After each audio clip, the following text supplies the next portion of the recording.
Body language questions from an HR director in Egypt.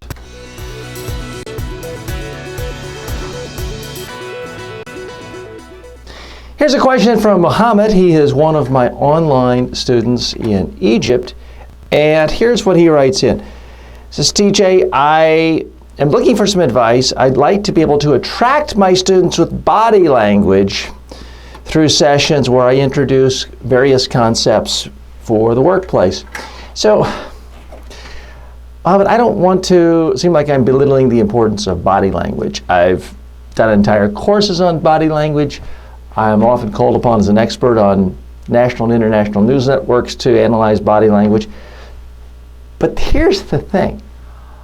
The most important thing is what you have to say. If you have a bunch of new employees coming to hear you speak, you need to have something important, interesting, and relevant to them that's going to help them with their career.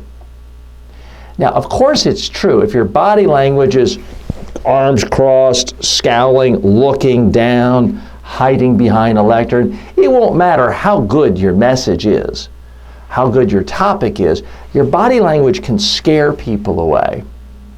But you can have the most inviting, wonderful body language in the world. Great eye contact, great hand motions, walking around the room. If you don't have anything interesting and important and relevant for the people you're speaking to, they're not going to remember much. They might like you a little or feel that you're comfortable, but what does that really do in the long run for you? So I'm a big believer that you should start off with figuring out what messages you have that are interesting and important and relevant to your audience.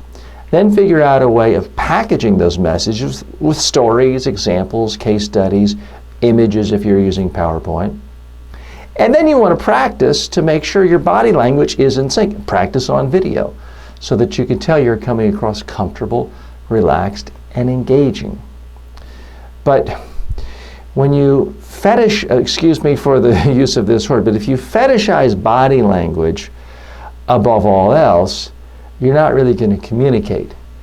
And it brings me back to one of the worst trite sayings that a lot of phony baloney public speaking experts trot out, which is this study from 1972 at UCLA, University of California at Los Angeles, which purports to show that 93% of all communication comes from your body language and your voice, and only 7% content.